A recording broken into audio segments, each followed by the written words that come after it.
Morning class. Question number कहाँ तक homework दिया था? 8 तक होमवर्क दिया था, ठीक है। क्वेश्चन नंबर 9 और 10 थोड़ा ट्रिकी क्वेश्चन है, मतलब थोड़ा डिटेल में उसको सॉल्व करना पड़ेगा, तो उसको अभी हम छोड़ रहे हैं। जब चैप्टर पूरा खत्म हो जाएगा तब उस पर हम आएंगे 9 और 10, ठीक है। क्वेश्चन नंबर 9 और 10। हाँ, अभी आते हैं क्वेश्चन नंबर 11 पे, ठीक है। क्वेश्चन नंबर 11 है बैंक अकाउंट से रिलेटेड, मतलब कब हम पैसा बैंक में जमा करते हैं तो एंट्री क्या होती है, पैसा बैंक से निकालते हैं तो एंट्री क्या होती है, कोई पार्टी पैसा बैंक में जमा कर दिया तो एंट्री क्या होगी, किसी पार्टी को हमने बैंक से पेमेंट किया तब एंट्री क्या होगी। तो कोई टफ नहीं है, जैसे आप कैश का ट्रीटमेंट करते हो वैसे आपको बैंक मानना है। मतलब फर्म में जब पैसा आएगा तो बैंक डेबिट में लिखेंगे, फर्म से जब पैसा जाएगा तो बैंक का लिखेंगे क्रेडिट में। बस इतना सा है, ठीक है। अलग से इसमें कुछ समझना नहीं है, बस ये समझिए कि जो ट्रीटमेंट हम कैश का करते हैं सेम ट्रीटमेंट किसका करना है, बैंक का, ठीक। तो क्वेश्चन नंबर 11 से करते हैं। Question number 11 solution. Date, particular,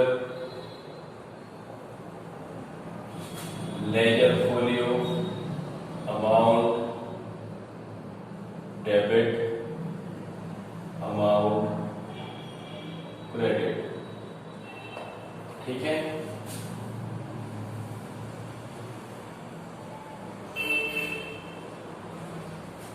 सबसे पहले question number 11, journalise the following transaction. 2018 January 1 paid into bank for opening a current account 10,000। हमने बैंक में पैसा जमा किया तो मेरे पास से कैश गया और पैसा बैंक में आया, ठीक है। ये पैसा दोनों ही क्या है, कैश और बैंक मेरा असेट है, तो रूल कौन सा लगेगा, रियल अकाउंट का रूल। रियल अकाउंट का रूल क्या बोलता है, अगर डेबिट व्हाट कम्स इन, जो आ रहा है उसको डेबिट में लिखिए, जो जा रहा है उसको कहां लिखिए, क्रेडिट में।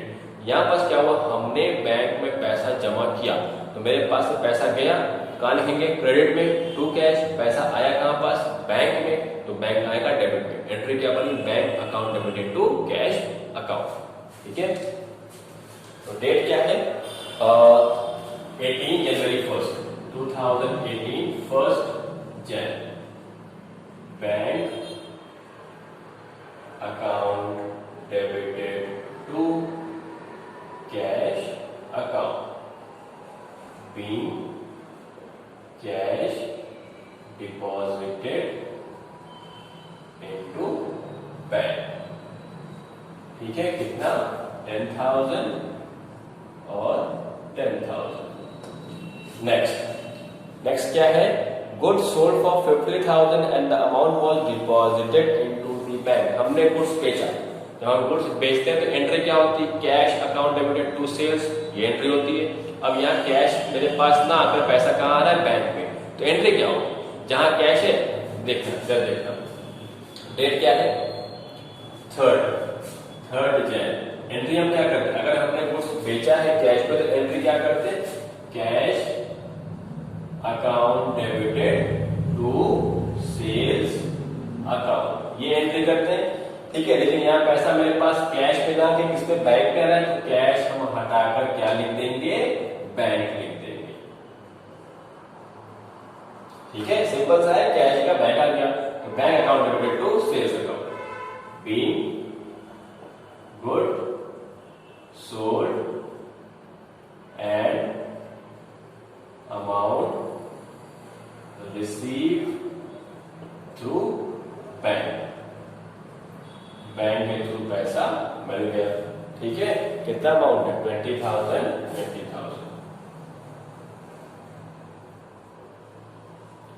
ठीक। अब नेक्स्ट एंट्री क्या है, amount withdrawn from the bank, मतलब हमने बैंक से पैसा निकाल लिया। तो जब पैसा हम बैंक से निकालेंगे तो मेरे पास पैसा आएगा, कैश मेरे पास आ रहा है और बैंक पैसा कम हो रहा है, तो कैश आया कहां लिखेंगे, डेबिट में, कैश अकाउंट डेबिटेड, बैंक कम हो रहा है, बैंक में पैसा जा रहा है तो कहां लिखेंगे, टू बैंक। एंट्री क्या हुई, cash account debited to bank account. Date क्या है, 7 Jan, cash account debited to bank account, being cash withdrawn from bank. ठीक है, कितना अमाउंट हो गया? अमाउंट कितना है? 15,000, सॉरी 20,000। यहाँ पास 20 नहीं था, यहाँ पास कितना था? कैश से कितना था? गुड्स सोल्ड फॉर रुपीज 50,000 यहाँ पास।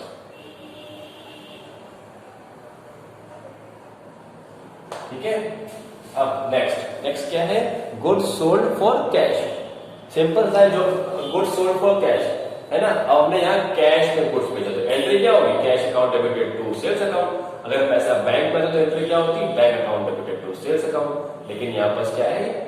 Goods sold for cash. तो एंट्री क्या है? मेरे पास जब हम गुड्स बेच रहे हैं तो पैसा मेरे पास आ रहा है, कैश अकाउंट डेबिटेड, और सेल्स मेरी इनकम होती है, सेल्स हमेशा क्रेडिट में आती है, तो एंट्री क्या होगी? Cash account debited to sales account. Date क्या है? 10 Jan। Cash account debited to sales account being goods sold on cash.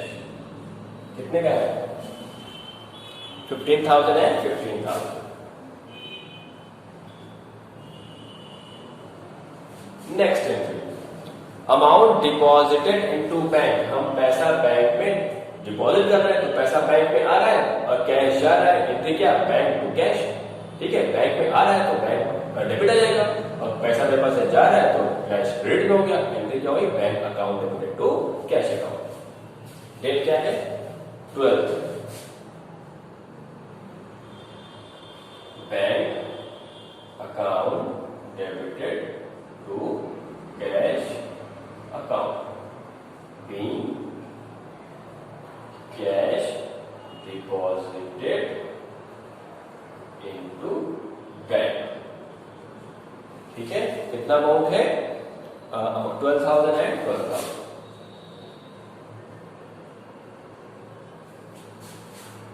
ठीक है, बात समझ में आई?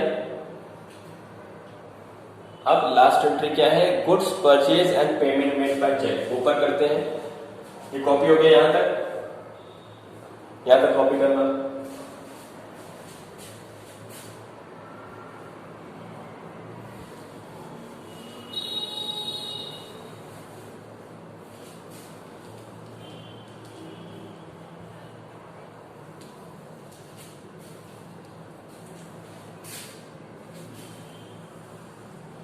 लास्ट एंट्री क्या है? Goods purchase and payment made by cheque 14 Jan।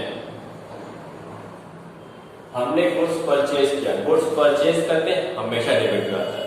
Purchase account debited to cash की बैंक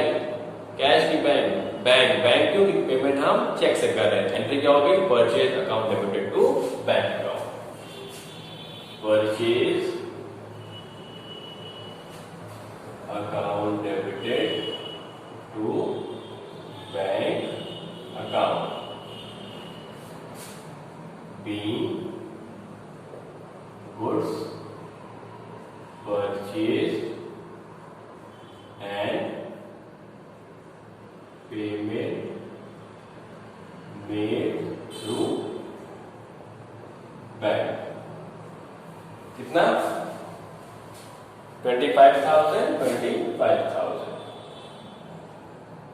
ठीक है, अब इसकी आप टोटलिंग कर लीजिए। टोटल कितना आएगा? ऐड कर लेना। टोटल अब आएगा 132,000।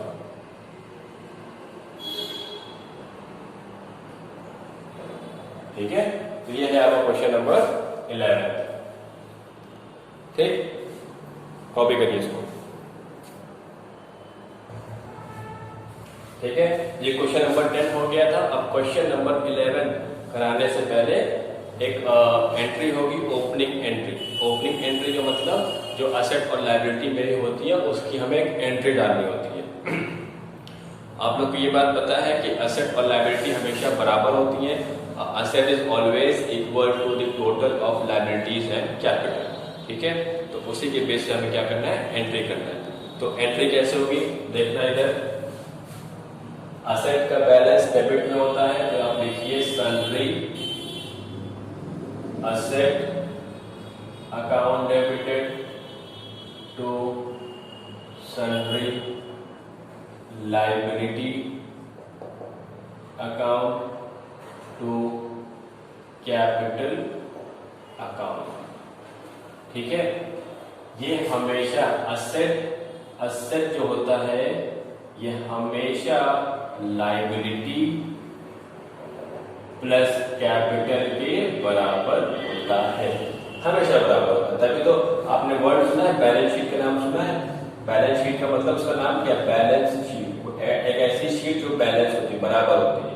तो उसमें क्या क्या था, वो शीट देखो ऐसे बनती है, इधर होता है लाइबिलिटी, इधर होता है असेट। ठीक है, यहाँ सारे असेट लिखे होते हैं, यहाँ पर कैपिटल लिखा होता है और अदर और लाइबिलिटी लिखी होती है। ठीक है, इनको जब ऐड करते हैं ये और इनको जब ऐड करते हैं ये, तो ये दोनों हमेशा बराबर होते हैं। तो इसका मतलब क्या हो गया, asset is equal to capital plus liability. ठीक है, इसका ये मतलब हुआ। तो यहाँ पास हम ये लिख सकते हैं कि नहीं, ठीक है, तो इसका मतलब क्या हो गया, असेट हमेशा इन दोनों के बराबर होगा। अब कभी कभी क्या होता है कि हो सकता है कि ये सपोज मान लो ये लाइबिलिटी है 80 रुपए, कैपिटल है 20 रुपए, तो कितना हो गया 100 रुपए। तो ये कितना होना चाहिए, 100 होना चाहिए। ठीक है, तो सपोज इसका 70 रुपीज है, 30 कम है, तो जब ऊपर 30 असेट में जब कम होता है तो जो डिफरेंस होता है उसको हम क्या बोलते हैं, जो डिफरेंस है उसको हम क्या बोलेंगे, गुडविल। Goodwill account debited. ठीक है, ये आपकी क्या है, बैलेंसिंग फिगर। ठीक है, अगर असेट की तरफ कम आएगा तो उसको हम क्या बोलते हैं, गुडविल बोलते हैं। अब सपोज इसका उल्टा समझना,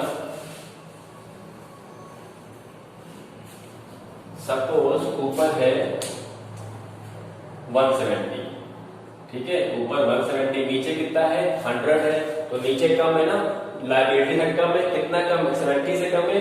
तो जब लायबिलिटी साइड कम होता है 70 रुपीज, उसको हम क्या बोलते हैं, टू कैपिटल अकाउंट। ठीक है, कभी कभी कैपिटल नहीं दिया होता है, सपोज ये मान लो,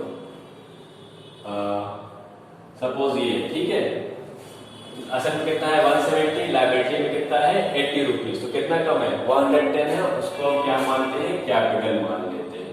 अब ये भी बराबर हो गया 170, ये भी हो गया। ठीक, तो समझ में क्या आया कि अगर असेट साइड कम होगा तो उसको हम कैपिटल गुडविल मानेंगे, और अगर लायबिलिटी साइड कम हुआ तो उसको हम क्या मानेंगे, कैपिटल मानेंगे। ठीक है, तो इसको नोट करिए, मैं फिर से लिख रहा हूं।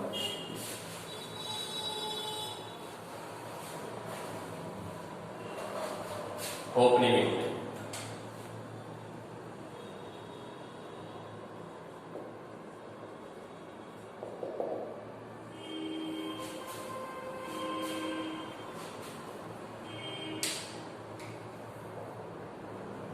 नोट करना, as we know that asset is always equal to liability.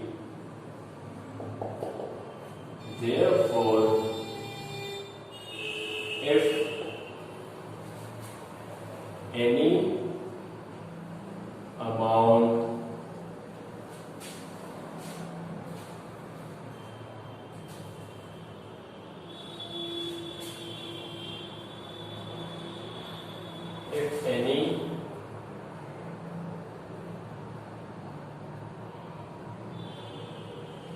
therefore if there is a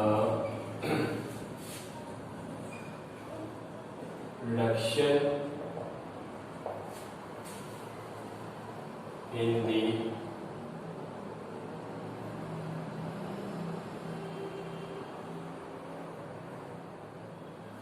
therefore if the asset is less than the liability, then it will be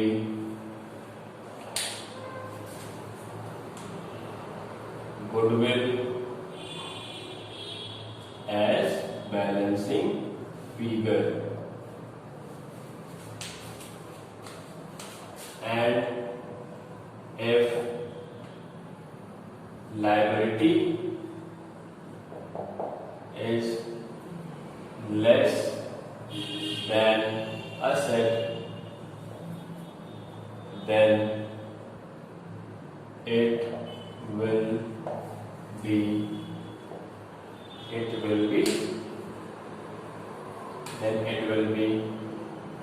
capital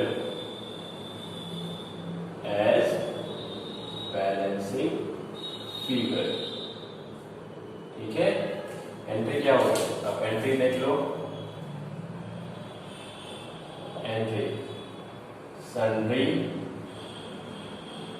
asset account debited to sundry liability account। अगर ऊपर कमाया तो उसको हम क्या बोलेंगे? Goodwill account debited. नीचे कमाया उसको हम क्या बोलेंगे? Capital to capital account.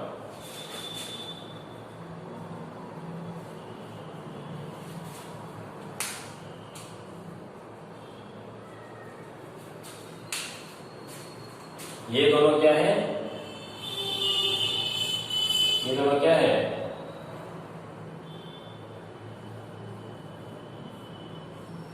वो क्या बोलेंगे? ये है बैलेंसिंग फिगर। या तो गुडविल होगा या फिर कैपिटल, दोनों नहीं होंगे एक साथ। ठीक है, कॉपी करना।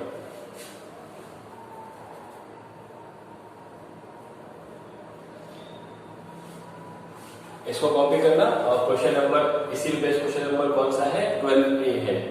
ठीक है, 12A। उसको मैं नेक्स्ट क्लास में कराऊंगा। Thank you.